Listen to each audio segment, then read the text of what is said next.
Hi, it's Chris with Implied Music. Syncopation, anticipation, and suspension. They're all rhythmic ideas that interact with the harmonic rhythm of a piece to create propulsion and excitement. It can make a simple 4-chord sequence sound so much better to use those 3 tricks. Let's take a look at a little progression that I whipped up for that today.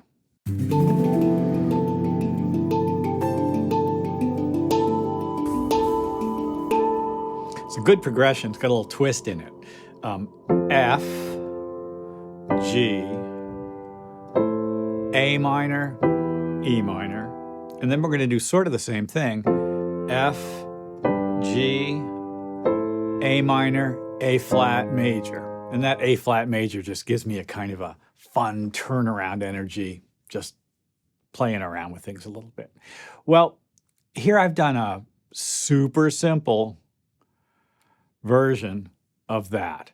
As you can see, I've got repeated, I guess we'll call them 16th notes because my tempo is so slow. I'm thinking of them really more as 8th notes. And what I've done is set everything to the same velocity. It's going to be very boring sounding.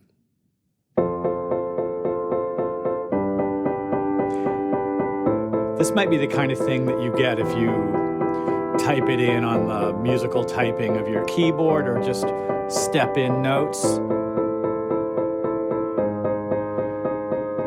And I'm not unhappy with the voice leading. I've actually arranged it so that not everything is in root position. As you can see, I've begun with a root position F chord and then gone to a second inversion G, second inversion A minor, and that closes nicely to a root position E minor, those first 4 chords, back to the root position. And now I'm continuing on up. And this version of the G chord is a root position G chord. Drop down to an A minor chord, the same one I did before, and then open it out. This kind of wonderful moment there.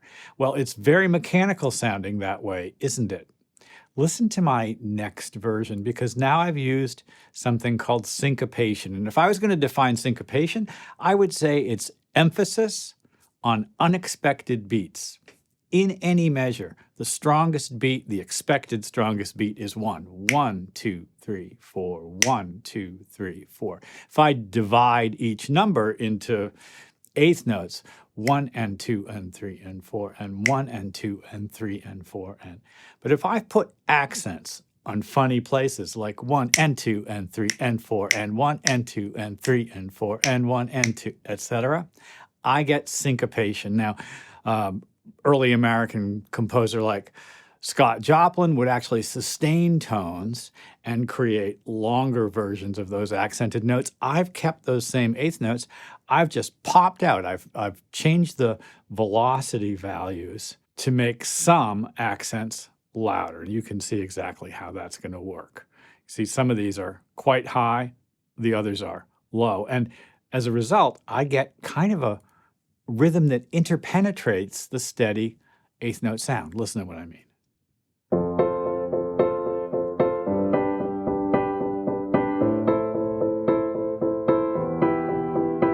Now, already it's more interesting. There's a sense of propulsion. Because I've chosen an accent to happen on the and of 4, it sort of pushes me forward in a great way. Now, this is a wonderful example of using just syncopation to create a kind of a new, surprising rhythm.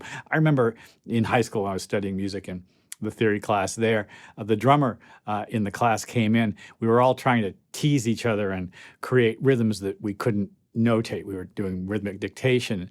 And the drummer stepped up and he did something like... And we all were like, we can't do that. And he goes, dude, it's just 16th notes. It's just a question of the accents. That's what's creating the interest.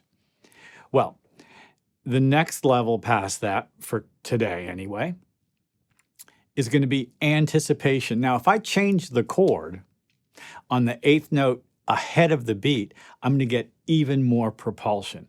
So you can see here, as I change to the G chord, I've put the bass an eighth note ahead. It's reading as a 16th here, but I'm thinking of it as an eighth note because my tempo is so slow. The whole chord jumps ahead a little bit. And again, that aids in propulsion. Listen to the difference. Here we go. We do this all the time in pop music.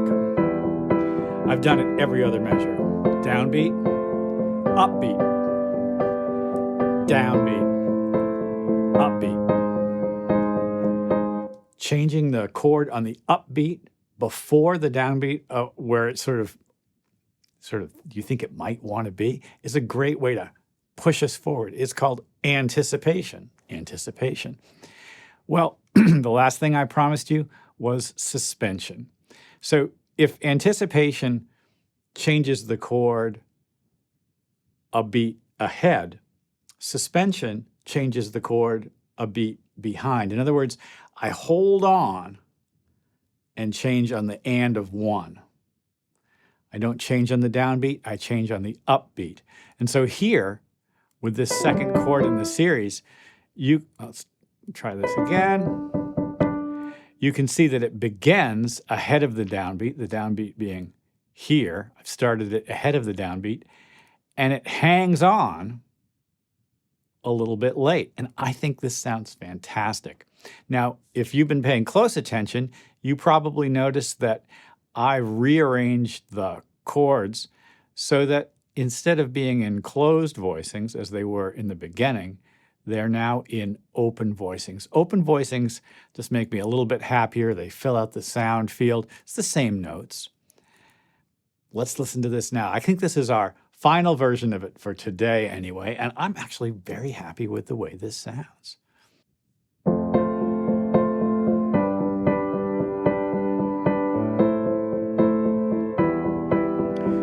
This is the kind of chord cycle that I think you could hand over to a top liner, and it would give them some ideas, some exciting possibilities for creating new melodies. The anticipation actually creates a kind of, how to put it? It creates a kind of a suggestion of a melody, right? The suspension suggests melodic ideas.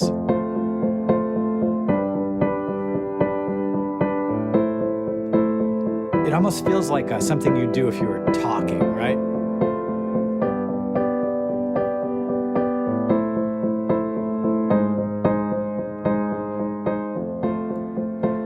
I want to go and write a song that uses this.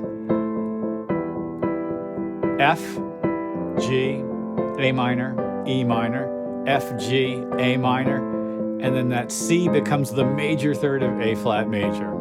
Super fun, right? Well, I hope this has been useful. Like and subscribe to the channel. We're doing content like this now all the time. Ideas around simple chord progressions, how to use music theory concepts that you might find useful in your own writing. You don't have to dig deep into Shostakovich or Hindemith to find something that we can use to gradually increase the sort of like artistic and just sort of satisfaction level of even the simplest chord progressions. Well, I'll see you next time.